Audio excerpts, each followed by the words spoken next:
so much for tuning in, ladies and gentlemen. I am Tabisile Sitaba. I am your host of Let's Talk Deathcare with Tabi. This is a platform that aims to centralize conversations around anything regarding deathcare and end of life.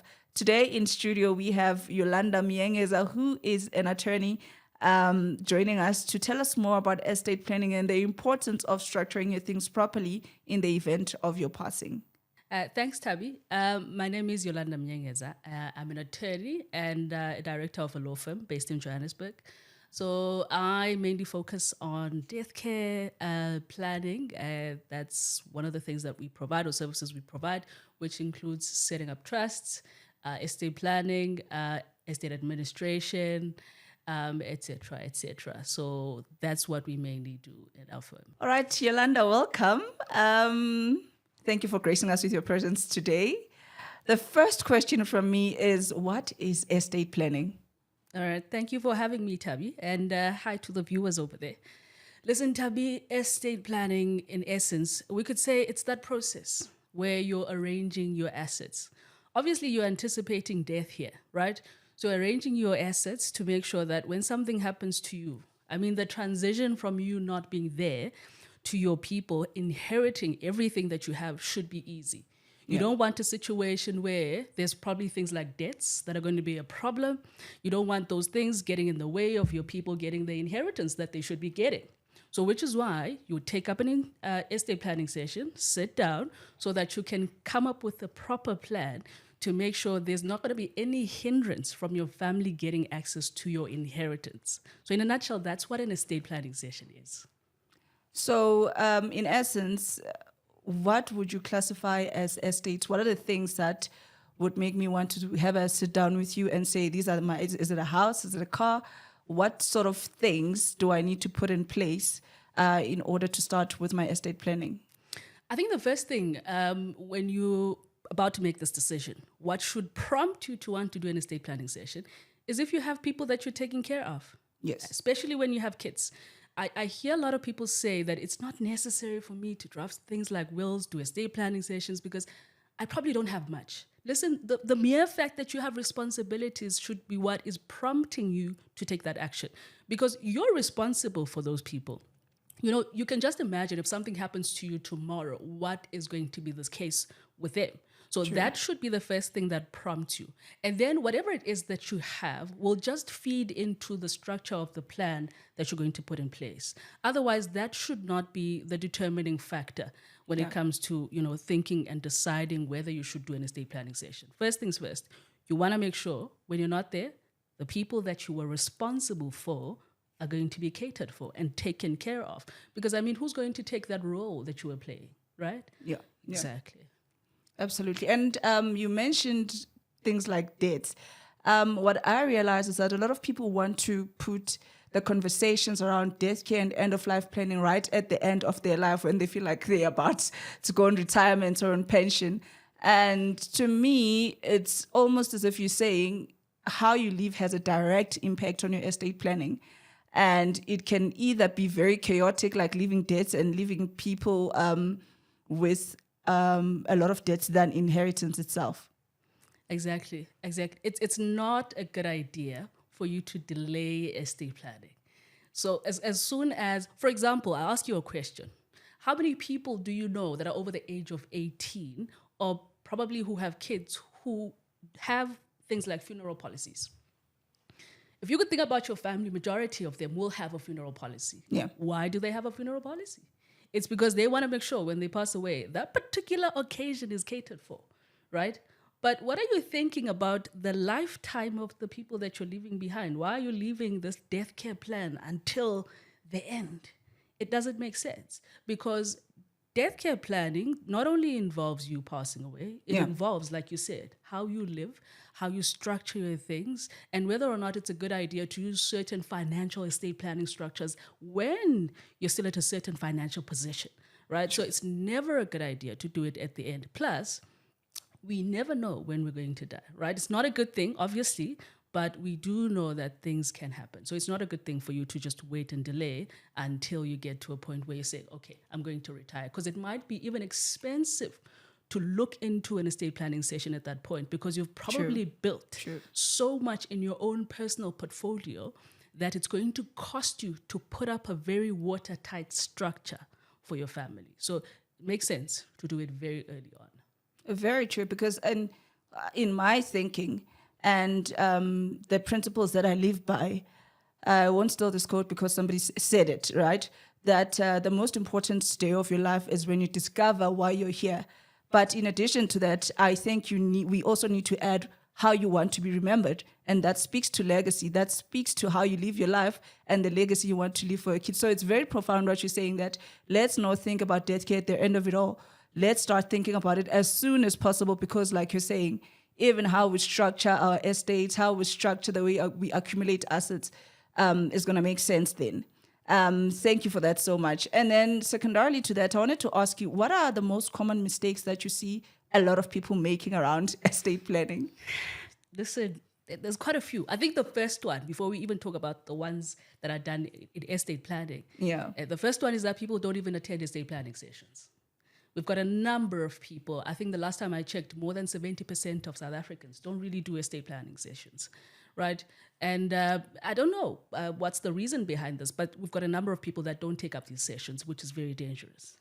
Now, going into the mistakes made in estate planning, one of the biggest mistakes is that I see people make during estate planning sessions is that they don't put in structures, particularly structures that are going to handle or that are going to speak to how money is handled, specifically money left to children. And when I say children, for me, that definition includes children up until, even adult children to me. If you've got kids or children that you've given birth to that are aged between 0 to 25, to me, those are kids. So people don't put in structures as to how monies that they're leaving behind for those kids are going to be handled. For example, the first thing that they would be thinking about is just so that they can cover the debt, they'll go take out a life policy. But then again, you'd find that the life policy is way too much, which means that most of the money will end up being inherited by these children that we said were between the ages of 0 to 25. Yes. Which means a 21-year-old can end up getting 5 million rand. You get what I'm saying? So Utuluguti, this child has never even had even 15,000 rand in their bank account in cash. Absolutely. Or even, you get what I'm saying? They probably haven't even worked. You're still fully, taking care of them. Now you pass away, you leave them 5 million rand. You know what happens? Within 6 months, that amount of money is gone. So does it do what you intended for it to do? It doesn't. Yes, it probably takes care of the debts, but does it really help the kids that you're leaving behind? Does it help them get to a certain point in life? So a lot of people miss out on putting in structures such as trusts, right? For example, in a situation where you have a child that's still studying, you can just put in a structure to say that this amount of money, instead of it being paid as a lump sum, why not this child get a certain amount of money every month? Makes sense. Until they're done with school. Yeah. Then after school, they can get whatever it is that's remaining. That way, at least it would have achieved whatever it is that you had intended with that amount of money. Because most of these children that get this amount of money just squander it and don't do the most important things and the things that you wanted them to do. So that's one of the biggest mistakes that I have noted when it comes to estate planning sessions. Very true, because yes, if I were to get 5 million rand in my account now, listen, if I've never even had 100,000 rand, I've already been to Daytona, and I'm thinking, that Porsche that I saw in Daytona, this is a great time to have it, forgetting that there's actually people that need to benefit from this money. Because, and I was actually having this conversation with a financial planner. She says to me, people need to understand that life cover is a substitute of your income. Exactly. Let's start there. So it means that whatever expenses that you're taking care of in the event of your passing, then a life cover does exactly that. Mm-hmm. Exactly. For example, you're responsible, for instance, for taking them to varsity. Yes. You're responsible for paying their transport. They still ask you for pocket money. So that amount of money is meant to cover those expenses when you're not there. So why not structure it to ensure that at least it's going to cover those things? Then when they're done, they get the rest of it. Unlike you just showering them with 5 million rand, which Listen, I blow it already auditioning. I'm there. You know what? This is a very profound conversation and very important. That's why we are creating this platform where people really need to understand that decisions that they're taking now actually has an impact on their end of life and for the ones that are left behind. Because you also spoke about something earlier that people only prepare for one day, which is a funeral. After the funeral, they don't care. They think of death care, and death care to them speaks about the actual day of the funeral. So then I want to get to the juicy part. I want you, so we've spoken about the common mistakes that people make when it comes to estate planning. Now, there is another issue that comes in under there, which you've spoken about before, the issue of provident funds. Please get into that. Okay. So this is also, this one gets tricky because it falls under the retirement funds, right? Yes. So with regards to provident funds and things like your pension funds, they're dealt with totally different. For example, if you're someone who's employed, you probably know that your employer will ask you to sign what we call a nomination form. Yes. So that if something were to happen to you prior to you claiming, then those people can get access to that particular fund, right? But then again, we have the people that we call dependents. Yes. So those people also, in addition, let's say if you had a nomination form that you had signed and nominated certain people, if in addition to that, you've got other people that we refer to as your dependents, and they come forward to also claim, what's going to happen is that the trustees of that particular fund are going to look into those people, and once they can confirm that they're actually in fact your dependents, the money is going to be split amongst the people that you've nominated and also those people that we name or we state are your dependents. So that's how a provident fund is paid out when you pass away prior to cashing it out, right? So it doesn't go to your estate and then it gets distributed as per your will. Yes. So a lot of people tend to be confused with that. Absolutely. They think that it's going to go, I will direct and dictate in my will how it must be paid out. It's not dealt with the same way. Like I said, dependents, the people that you've nominated, then the trustees will determine in terms of percentages who gets what here. So it's not going to be a matter of just because you've nominated people, that's it. It's open and shut. You know, no one can then come forward to say, you know, this person was taking care of me, they were maintaining me, and therefore I qualify as a dependent. Unfortunately, it's open, right? And so if those people do come and the trustees find that in actual fact they have a valid claim, they will also get part of that amount of money. But and one that I want to really stress out is the fact that your side chicks can actually get some of your provident fund. Definitely. Listen, this tends to piss off a lot of people. They don't like it. The fact that they know or hear the fact that also my side chick. But here's the thing. Once you start maintaining, I think the key word here we need to understand is maintain, you know, creating a dependent. Girlfriend allowance. Exactly. Because some people are in relationships and what they tend to do is they send their girlfriends or boyfriends money every month to take care of them, to pay their rent. When they are sick, they take them to the doctor. When you look at these things in overall, you can see that this person had intentionality in their actions. You know, they go on and they do it for years. They take care of them this way. And then when they pass away, you know, those people still were dependent on them. So they do have a right, in a sense, to go to the fund to say, this person was taking care of me. Because if you look at it, they were taking care of the most essential things. Food, rent.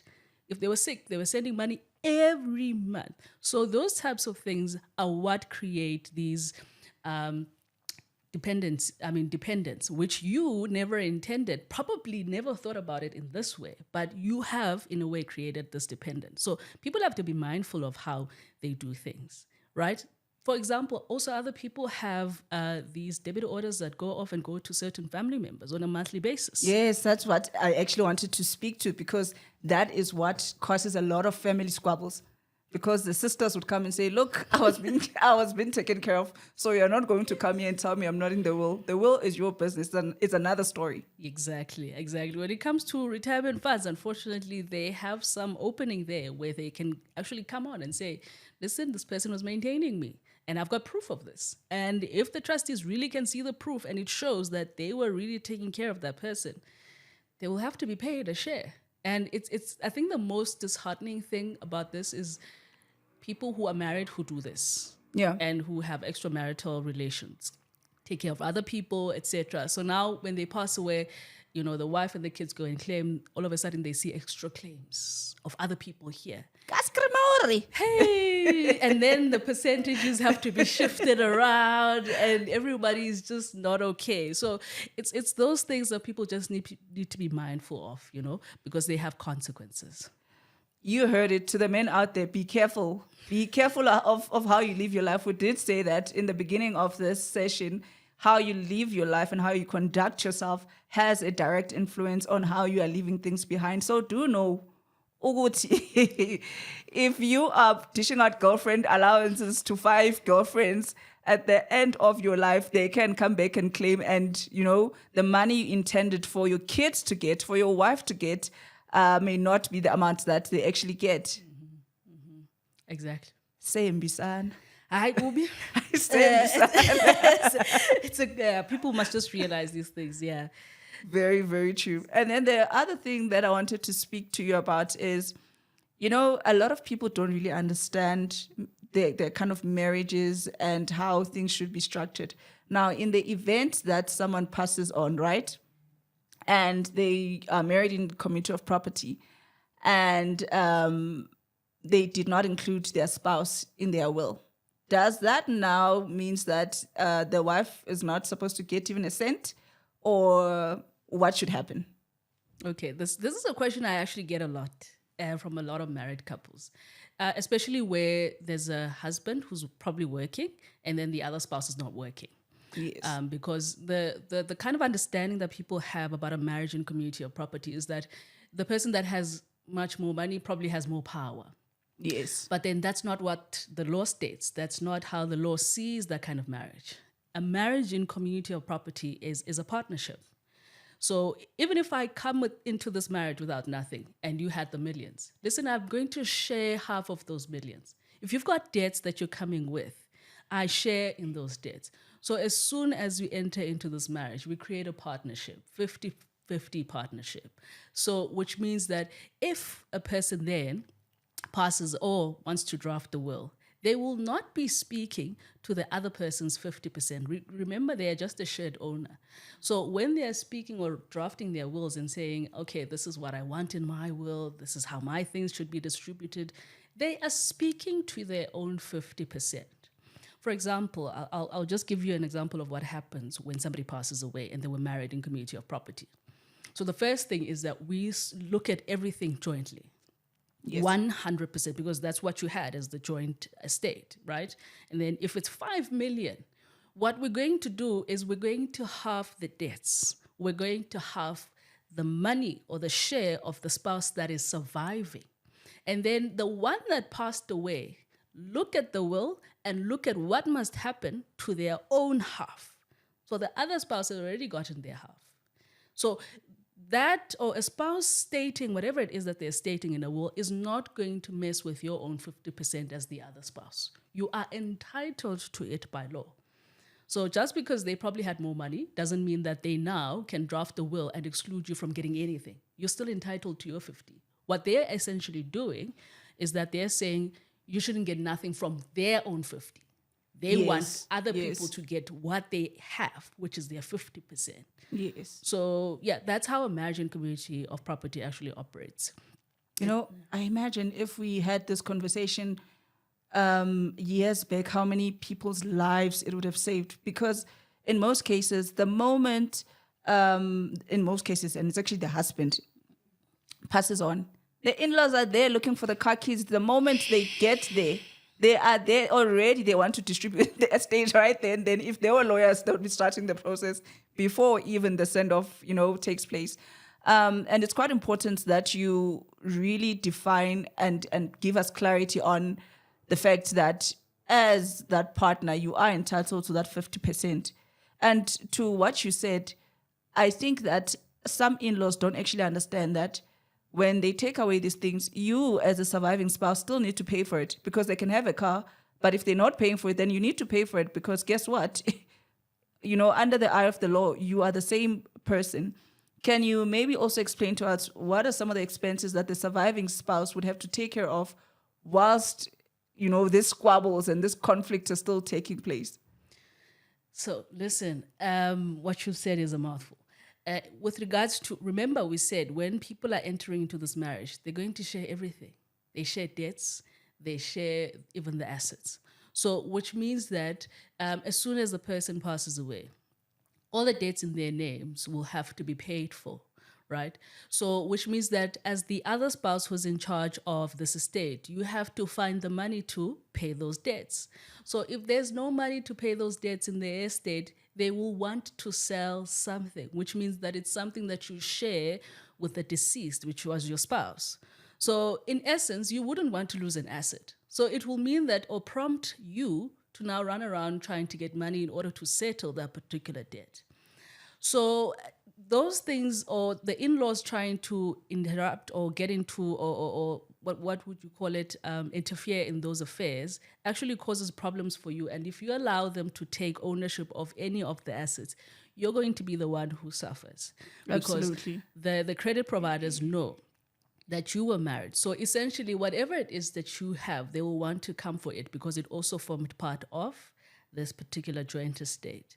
For example, there's a case in point that I spoke to, I think last year, where a spouse found out later, after the death of the husband, that the husband actually had a certain amount of money that was outstanding in a certain debt. And it was a lot. Now, the estate didn't have money, right? And the spouse didn't have money. So she was given some time to try and gather the money so that they can pay, or she can pay for the debt. Months went by, almost a year went by, she could not gather the money. So she tried defending this on the basis that she was not the one who took out this debt, etc. But then because this was a joint estate, Yes. and even that house that she was living in formed part of that joint estate, she was told that she needed to pay. Whether or not she was the one who took it out, it's a debt of the joint estate. So in essence, the court ordered that the house that they had, which was the only asset, needed to be sold so that the creditors can be paid. So this is why also when you're in this type of marriage, you also need to know what the other spouse is up to, right? Because sometimes they will take out debts without you knowing. So it's always important to also just check what is this person doing, so that when something happens to them, you don't get surprises, because creditors must be settled when one of you passes away. So if there's no money, they have to find an asset to sell. And unfortunately, if the only asset you have is a house, it's going. Bathong. Nkaliluma didoti all the time. Nkaliluma uri. Imagine. Exactly. So to that, what I'm picking up is the fact that estate planning does not just stop at you consulting with your lawyer and planning your estate. You need to constantly check how you live your life, how your partner is making some decisions, particularly if you're married in community of property. Because this is one thing that really frustrates me. And I did speak about this. I think I need to look at the audience when I speak about this. The fact that there are no people, and it's okay if you come for me, there are no people that are so relaxed like wives in community of property. Like they run around when their husband passes on. During the marriage, they don't even know if he has a will. They don't even care if he's got policies. They don't even know some of, when you're employed by a certain employer, they are fund administrators. They don't even know where the documents are, which is another conversation that we need to have. Their spouses pass on, they don't even know where to find anything. I'm telling you.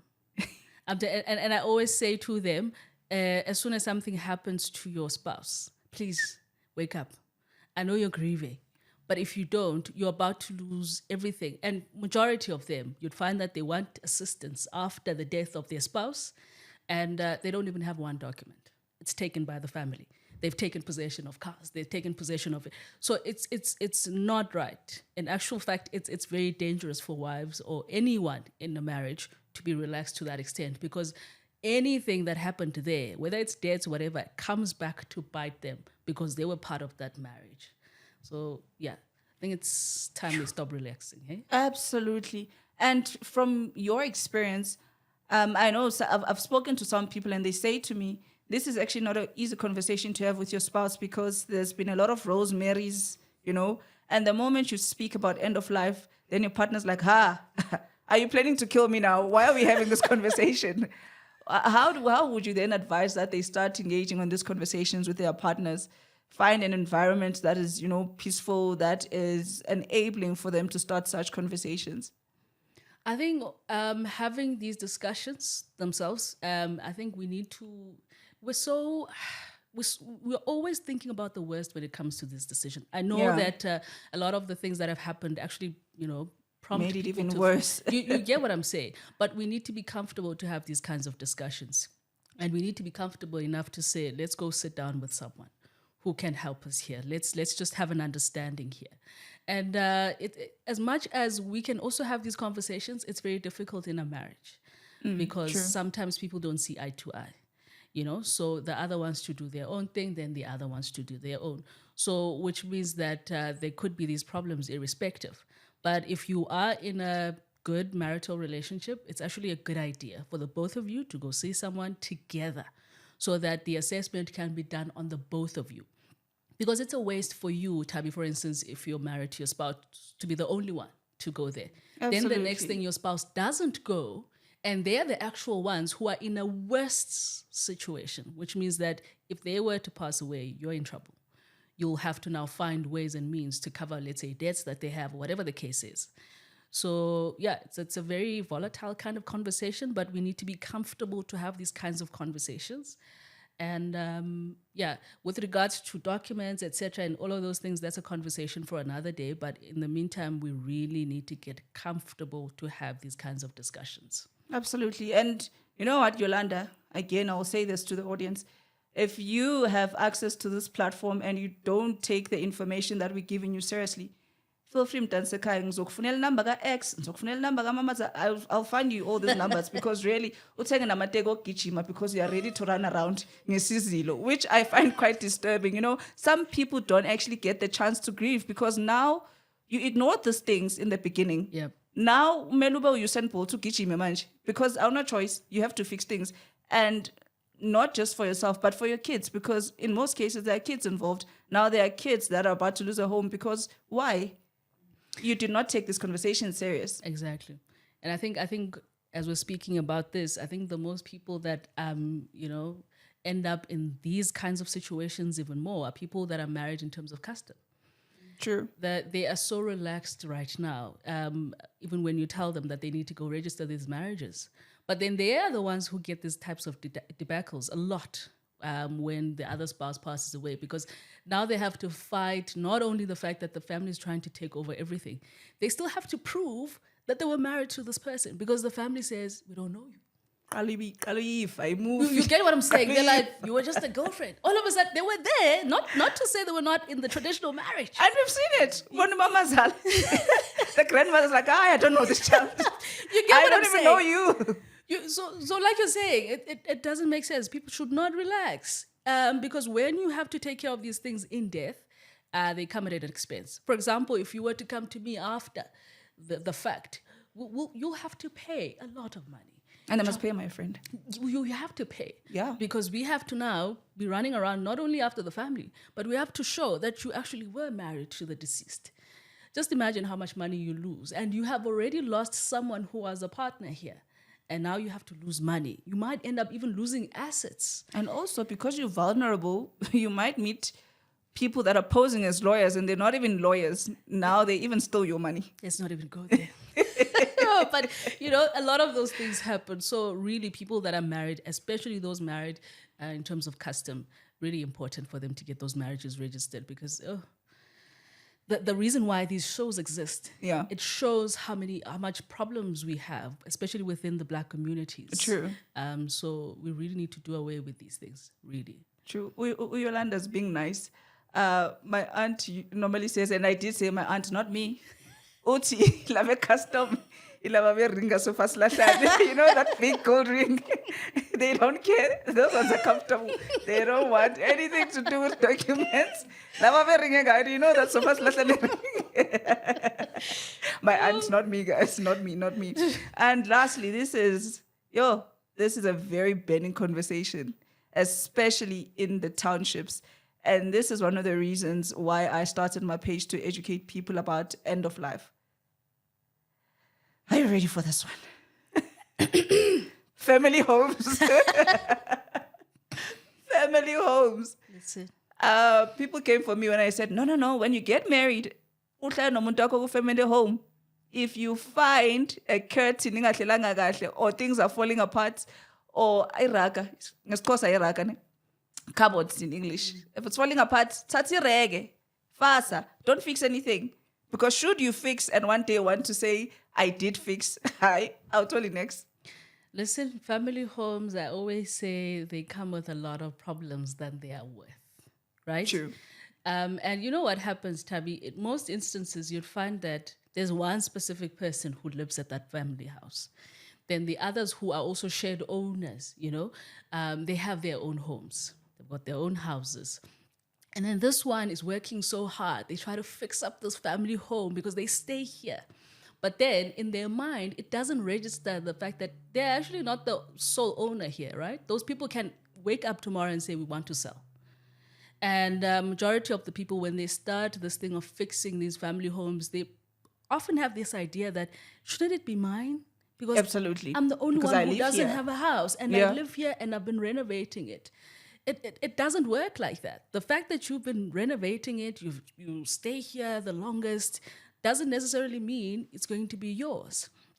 If there are other people who are shared owners here, unfortunately, they can wake up tomorrow and say they want to sell, and there's nothing much you can do about it unless you're willing to buy them out. So that's where the problem comes in. I always say when you're dealing with a family home, do so restrictively. Yeah. Do what is necessary, but be careful because the others can come for that family home because it is a family home. It belongs to not only you, but to others as well. So it doesn't matter how much you can put into that family house, try to fix it, and some people have this idea that they should get their money back. And trust me, getting your money back in that situation is not going to be the easiest thing to do. Especially looking at those people that you're trying or you're shared owners with, your brothers and sisters or cousins or whatever the case is, you're not going to easily get your money back. And you're probably going to have to sue them for enrichment, because they're probably going to get more money now because you have probably fixed this house to be at a better position, which means that the value of the house has increased. But listen, there's no guarantee that you're going to get that money back. So be restrictive. Do not have this mindset like a lot of people have that, no, as long as those ones have their homes, this is mine. Listen, if one of those people let's say they pass away and they have kids left behind. Their kids still come for their share. You get what I'm saying? Because, it's not safe. Really, because and I had this conversation on TikTok and people were saying, no, but whoever's in the family house, we don't live there. They need to take care of that house. It's their problem because they're not paying rent. They're saving on rent. So the money that they're saving on rent is the money they should be using to renovate this house. Tabi, it becomes a debacle if you're someone who's left in that family house. I won't lie, because as much as they're saying the person that's there must be responsible for it, they still have the right to just wake up and say they want to sell. And that's what most of them do. Is that when they see that, okay, this house looks nice, I think the value of it, I think I want money from it. And it always come back when it's fixed. Exactly. And it's even worse. You do know that majority of the time, these family homes, they are inherited in the worst way. The reason why I say the worst way is that majority of the time, the person who's deceased did not draft a will. So now this home or house is inherited just like that by everybody. Now, some of these people are married in community of property. So which means their share is also shared by their spouse. So sometimes the pressure comes from the spouse. Hey, let's sell, man, because I want that money. That money can help us. So it becomes this whole messy situation. Which is why I always say family houses are just the worst. And I always say to people, even if you have a mother, yes, and the mother knows automatically that the house is going to go to her kids, let her draft a will saying that exact same thing. Because that will is going to save, your kids. At least the spouses are not going to be involved. But now, when the spouses are involved and also these kids are here, which were your kids, it gets so messy and it's just the worst. Oh, It keeps on adding. Omunye uyazala, omunye uya-add, omunye. Listen. But what is important, and you've mentioned it now, is the fact that if someone takes a will and drafts it proper, and this is a conversation you don't like having, I know, but I'm going to bring it up for the users. A lot of people tend to go for these free wills, right? Which are quite general, right? So in cases like that, and like you said, the biggest and the common mistake is that people don't want to sit down for a proper estate planning, because you'll find that so I get married, I've got kids from my past marriage, and I know, like, as a man, my wife don't get along with my kids. If I leave them this house together, they're going to kill each other, you know? So that's why it's quite important for people to have that session where you can also advise, because you understand the culture, you understand the dynamics. How important is it for people to, I wouldn't say not have those free wills, but to really consider their family dynamics just before signing up for these general wills? Let's start here. I always say, before you draft the will, even with my clients, I stress, let's first talk about you. Where do you stand? What's your family like? Let's understand that part before we draft anything. Because once you just instruct me to draft something, it might actually not speak to your situation, which could be a waste, right? So it's very important to start with the estate planning session before you rush to do the actual free will, which is something I don't really encourage, right? Because the estate planning is going to put this whole plan together. It's going to be in sync with your will. What I mean by that is, for instance, there are people who draft wills, right, saying that 1, 2, 3 must go to so, and so. But then they overlook the fact that they don't even have sufficient assets, or these assets are debts themselves. And there's also underlying debts that are out there that they have not sorted out. So now, when they pass away, there are all of these things that now creep up. That, okay, before we even talk about distributing, hey, there's this, there's that, so that needs to be taken care of. Also, with regards to the issue of extramarital kids, right? If, for instance, people are still taking care of children that are outside of wedlock, they're still maintaining them, there's going to be maintenance money that they need to, or the estate needs to cough up to those kids. So provisions of such things and speaking to such is done in the estate planning session. True. Then you can plan your affairs and decide, okay, you know what, I still need probably to fix my finances here, do this there. That's what it's going to do for you. It's going to help you there. Then you can be sure that this will that I'm drafting does not only speak to what I have in mind, but it also complements who I am and what I'm leaving behind.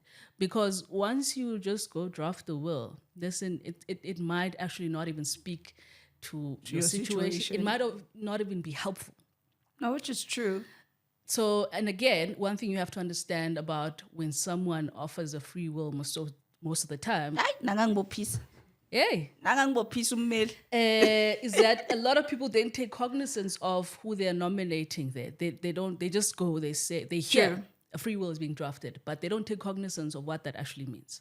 So most of the time it means that you're giving up executorship to somebody else. Yes. So, which means that whoever is going to be drafting will have to be the one who administers the estate or your estate when you pass away. Now, the thing that I always say is this person accessible to your family? Can they be able to easily get to them? Because sometimes a person will draft a will at a province that they live at for work purposes, but then they have a family in another province. So you have to think about those dynamics. You have to understand exactly what you're doing there. So as much as a free will is helpful and is actually encouraged for you to draft a will, but you also need to look at proper estate planning. Exactly. And I love what you said, because I think on a personal note, I have been also ignorant to that spadali moto, but sisfake kumawili, sisfake isikoloto kumawili. So this car may actually not be fully paid for by the time I pass on. There may not even be enough money in my estate. Now they actually not gonna get it. You get what I'm saying? Yes. And it happens a lot. Tabi, I don't know how many people lose houses. Sure. Because, and they in their minds, they thought, I've got everything sorted. The next thing, a credit card has 150,000 rand debt. And you saying you're leaving a house behind. Who's going to cover that debt, that credit card debt now? And estate costs also, because people think about the house, but Motlalago Estate, there are levies as well that you need to consider. Exactly. There are rates and taxes. Exactly. People don't make accommodation for such things. Exactly. And somebody was actually asking me the other time, don't we get like, what do you call, like a period where we're given time to grieve and sort out our affairs? I'm like, listen, the body corporate will probably feel for you that you've lost someone. But the body corporate needs its money back. They need you to pay. Things must go on. If you were paying It's a for business. You get what I'm saying? If you were paying for school fees, that school fees still They're needs going to to be paid. come knocking. Yeah. Exactly, which is why majority of the time you'd find that the status of the children changes drastically when a parent passes away. Gosh. And you find that it's not the fact that there wasn't money, or they couldn't, put things together. It's because of the structure. It wasn't there. There were no plans. They just left things and they thought they would be sufficient. But now, because of the way in which they left everything, those kids don't really get anything. So their status now changes from something that they knew to something that they know nothing about. Plus, these kids are still grieving, which is something else. Now I'm going to come to something that you're exceptionally good at. Yes, I'm selling her because she's a G in this one. You'll excuse me, and I was telling her that I don't want us to be very much formal because I feel like sometimes information don't get through when we're being too formal. Yeah. We need to get down to the conversations that are already there and jump the bandwagon on that and, top up those conversations. Singafaka matai and be all formal with all this jargon that people don't understand. So to exactly what you're saying, Uyuskoko say trust. Tell us more about trust accounts. Listen, the cocoa part, I don't know, but Don't be too humble, it's fine. I think I encourage trusts a lot. Yeah. Because I see the value in them. Yes. For example, with a trust, money can go a long way. So how it works is you've got different types of trusts. You've got your testamentary trusts, you've got your inter vivos trusts. Just briefly, the difference there is that the testamentary one will come into existence when you've passed. Then the inter vivos one, you'll set it up now, you'll see it in action, and you'll move everything right now. So most of the time, I often say to people who have children under the age of 18, children who are still studying, children who have disabilities, children that will never be able to work for themselves. Absolutely. Exactly. It's always nice to have a trust. And if it's difficult for you to literally maybe do an inter vivos, a testamentary trust could actually help. Because when you have such children under the age of 18, children who are going to study, children who have disabilities, it comes with a lot of tax benefits, unlike leaving it for your family in general, right? So it's something that a lot of parents need to look into because it helps not only structure the amount of money for the kids, but it takes them a long way, right? True. Unlike you just leaving it in the hands of other institutions who will decide how much they will give to your kids. When you draft a trust, Tabi, you have your own terms. You can dictate. Yasmina, I know the standard that I had created for my kids. Yes. 20,000 is what's going to be enough to take care of them. Nothing less. Yes, on a monthly basis. On a monthly basis. Yes. Right? So you put in those kinds of conditions. So Manjo, if you don't have a trust, what's going to happen is that izoya somewhere to a organization to a certain structure.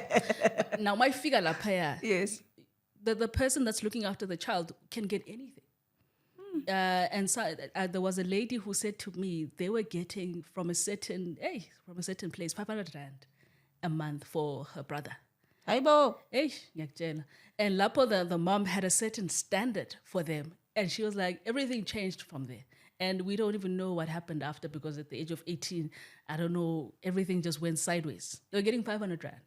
Yo. So these are some of the things that will happen when you don't have a structure in place. So a trust is very useful in that instance.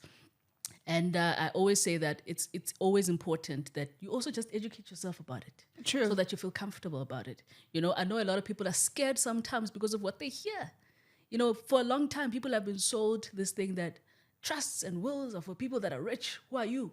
What do you have? Why would you be talking about a trust? That's so wrong. And as a result, certain people, when you mention trusts and wills, they're like, It's a mind job for them. It's a mind job. You get what I'm saying? They probably Yes. think low scam. But it's actually not something that's reserved for rich people. It's for everybody, more especially if you've got kids. Trusts Absolutely. are very useful structures. You just need to understand them, get information for yourself, but they're very useful for your kids. Sure. And what I really find frustrating in what you've just said is that a lot of people would be interested in trust when we speak about them, because we've done a lot of content around this on TikTok. But when it's time to sign up for this trust account, well, but a trust is a bit expensive. And I'm thinking, would you rather your kids get that 5 million rand and squander it in 1 year, or would you rather pay that whatever amount of the trust and then you structure that money? Because and it's not even 5% of that 5 million rand. It's way below to open up a trust account, guys. I really advise that when you are a parent, you get a trust account for the reasons that you've specified. Imagine if your expenses are 20,000 rand and you get 500 rand. I mean, that's ridiculous. I'm telling you. And from what you just said, Tabby, one of the things or the reasons why I've seen where a lot of people, retract is they would often say, no, I found out that trust is expensive. From who? I found out, From who? Uthola ukuthi nalo muntu akhuluma ngaye. Akana-trust kwayena self. Shem. So that's the other issue, is that we trust people with information and people without the expertise, Absolutely. that have never even dealt with these things, to say, hi, ungayilapha, it's 45%. Yes, but makhulunywa ngale 45%, they think that 45% of that 5 million will go to SARS. I'm like, that's daylight robbery. Sit down with someone to understand this thing, how it actually works. It doesn't mean that the 45% of the 5 million is going to go to SARS. I mean, how much is that? That would be ruthless. How? You need to understand how it works. Sit down with an expert. How does it work? How does the flow of money happen? Tax implications. Then make a decision from there. This is exactly why I saw a need for this platform, because there's a lot of disseminated information going around. Like wonke umuntu has a say, read that one article, Google, and they think they're an expert and they know, and then they give advice. And to this day, I'm not sure, maybe you know, I don't know that central place that enables us to get information about death care or about anything around end of life. Yeah, there's a lot of everyone saying something, but there is no one point that we can, go to. In so many instances with our life, when you think about us as women, when you think about makeup, there's one platform that comes to mind, right? When you think about food delivery, there's that, I'm not in the business of promoting Abantu Gengisha Makamawap, but there is that one place that you can find. But when it comes to death care, everyone is an expert in this case. And then they're an expert in the most fragile, sensitive, something that changes people's lives. And not just one generation, by the way. Listen, Tabby, how many times have you heard a neighbor or somebody in the neighborhood saying, that child came from a very wealthy family? And people are like, yeah, but the situation changed after the parents died. Why? A person's situation or circumstances can't just change. What happened? Exactly. It's because of this, the lack of information, the lack of structure, the lack of a lot of things. So it's important for us to have this dialect, man, to have these discussions. Absolutely. Because and like you said. Yes, sorry. And to what you said, I was thinking during the week, that's why I said to you, sometimes it's hard for me to create content on TikTok, because this is such a personal journey for me that it's like I want to be explicit to say sometimes you may have passed on, right? Because you thought this was not important. But in whatever spiritual space that you're at, you need to look down and realize that your home is a child-headed home because you refuse to make the right decisions about your end of life. Your kids are now street kids because sometimes situations get dire. People do become street kids when estate planning is not done properly. They lose their homes. They lose their assets. And your kids will end up impoverished because you did not make the right decisions. And we need to tell people the truth and be as clear as possible, because ngifuna ngathi masishuga coat sifaka ama ice creamy, sisancenga get this life cover for what, and you'll get, no, you need to understand that a life cover is a substitute of your income. Should you pass on today, and we were speaking about this earlier on. Yesterday was so nice.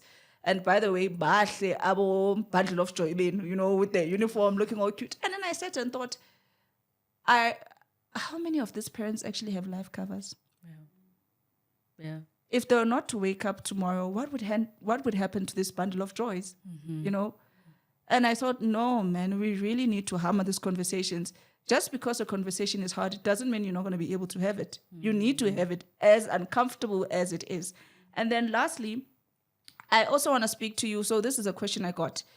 So someone said that their grandmother passed on, they had 4 wheels. How possible is that? How does one have 4 wheels? It can happen. I'm just wondering where they got the 4 wheels from. Is it different places or in the same place? It does happen. Listen, a will you can change anytime, any day. Yeah. Right. So it does happen that people change their minds about their circumstances, about their situation, and which is something that I always encourage. Right. Especially when circumstances change that will. So it does happen. So what's most important is that we need to check which one is the latest will. Yes. Because the latest one will revoke all of the other ones. So that's what's important there. So it does happen that people have more than one will. You get a will. You get it. I'm like, what? But thank you for answering that question. And then the other question was, so this lady, and a woman will always have problem, Yeah. So this lady was asking, okay, this person bashed my marriage as he, or came for my husband as what is married, made a child. Is this child entitled? Am I going to take care of this child in the event that my husband passes on? Good question. And that's a question a lot of married people ask. Extramarital kids. Hey, listen, whether the person came knowing your husband is married or whatever the case is, unfortunately, those kids made outside, they are equal to your kids. So we did away with those things in South Africa where we favor children born in a marriage and children born out of a marriage, out of wedlock. So if, for instance, that husband of this lady were to pass away, it won't make a difference. These children will be seen the same way. So if after looking at the spouse, what's remaining is 50 grand and there's 5 kids, all of them will get 10,000 because they are equal before the law. Yeah. So it doesn't matter whether she knew, she didn't know. The fact remains is that your husband had other children. So when he passes away, those children also have to inherit. I mean, someone went even to the extent of asking me the other day, can we just write up a contract and just exclude these kids? I'm like, Sauce and food. If the husband wants to exclude these kids, let him go, and go draft his own will. But if they're still under the age of 18, they'll definitely get maintenance from that. But again, konukbala something so that abantwana bangatholi next when he passes away. Unfortunately not. I sure, but yeah. As long as alalala, no mangahamba yephi. Olalala, are we in the country, abantwana? Country, whole citizenship. So the second question, am I now supposed to support my husband's kids if Begaba maintain? Do I now need to play that role? Because according to the law, we are one person. Not necessarily. So all of this is taken care of by the estate. Okay. So these calculations of how much they will need for maintenance, all of that will be determined when the estate is being administered. So it's not a responsibility that you're now going to be left with on your own to take care of. Yes. Because the main person now would have passed away. Remember, now you're severing the marriage as much as it's because of death. So everything will be taken care of in the estate. If they lodge those kinds of claims, maintenance, inheritance, everything has to be looked into as per the estate. Thank you so very much. It's always a great conversation when I speak with you, and I know we can speak for hours. So this is it, ladies and gentlemen. I hope we did impart as much knowledge. I hope we are going to make a difference. And we're excited about starting this journey. This is actually the first episode, so do look forward to more. Yolanda, of course, is our resident. And if you can reach out on the comment section, you will know how to get access to her. Yolanda, last one. What is the importance of a holistic approach to death care? And what is that? Maybe if you can just give us any explanation around it. So when we're thinking about death care, well, majority of the people, when we talk about death care or death plans right now, they think most of them funeral plans and a will. Those are not the only two things that are important. You have to look at your overall situation. We've talked about this earlier. What's your situation, financial situation? What are your family dynamics? You get what I'm saying? Who are you going to name your executor? Is it someone who's in good terms with your beneficiaries? Because they're going to have to work together. So the reason why this is important is because it makes it a point that whatever is going to happen after your death is going to make that process of inheritance very seamless. You're not going to have people fighting about executorship positions. You're not going to have people fighting about what they should have or inherit in your will. You're not going to have creditors, abruptly saying, we want money. We will sell to get our money. If you have a holistic plan, you will not lose any asset. Your kids will inherit things as they are, and your estate will easily pay the debts that you accumulated during your lifetime. And this death care plan, you do it as early as possible. Because like I said, it will inform how you build your portfolio. Do you build it in a structure such as a trust? And if you do so, how are these kids going to benefit? Is there some plan you have in mind? Is there a goal you have in mind? For example, this thing of family homes. Yes. We may preach it and like it and think it's a good thing. It comes with problems. So that also forms part of the planning. Is it a good idea? So if you really want it to be a family home, can you not consider things such as a trust? How is this thing going to be run? Who's going to benefit from it? So all of that informs the holistic death care plan. Once you choose one thing out of everything that we've spoken about, it's not going to be in sync. There's going to be problems when you pass away, and probability is that the inheritance, is not going to be as seamless from you to the people that you're leaving behind. So it's very important to have a holistic view of your death care plan. Very important, like you said. And to tie up to the last point, which is very important. I know you said it's a different conversation, but I want us to, snip it. Documentation. Mm-hmm. That is why we have this great company that came up with a solution to create a vault to store all your important documents, because even after estate planning, people need to find your documents, unfortunately. So if we can't find your documents, like you've mentioned before, how will then you start your own process of distributing that estate? We won't really get the money, hey? We get people all the time who say, you know what, Yolanda, I know my mother had an investment somewhere. I know she had a life policy somewhere. I just don't know where. Now, just think about it, Tabi. How many financial service providers do we have in South Africa alone? How will we be able to locate?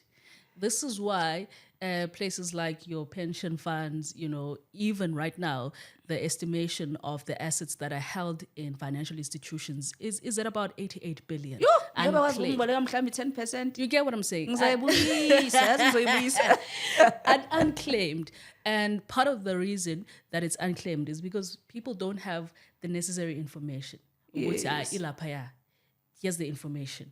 So Tologutumuntu just has that idea. I know, man, my mom had something. So it's very important. Very true. Exactly. To find an institution that will be able to store all of this document, all these documents that we're talking about. And I think the nicest thing about the company that you're mentioning is the fact that not only are they going to store these documents and that you will have sight of them during your lifetime, but also when you've passed away, they will call someone who you have nominated as a beneficiary. Very important. So, which means they will have access to the documentation, which means that there's no way that they can't claim. And the nicest thing is that they keep tabs with you to say, is your beneficiary still this person? Update the details so that your kids are not at loss. So this also forms part of that holistic plan that we were talking Yes. about. So it's important to have a look at everything when you're doing this so that your kids don't also miss the money that you've been. Just imagine you have a life policy worth 5 million, then you die, your kids can't get access to it. What is so upsetting about that is that company you mentioned, that organization you mentioned, the fact that you refuse to store these documents properly denies your family access. When they don't get that money, don't think someone is not making profit off of that money. They may not have access to it, but siyeka lapho namhlanje. I agree. Thank you so much for coming, Yolanda. To more of these conversations, I hope that people are going to come in numbers to do this trust. Trusts are very important. And also to do this proper estate planning, because like you said, we now see the importance of structuring our things properly so that we have a better, situation at the end of it all, and there is no chaos.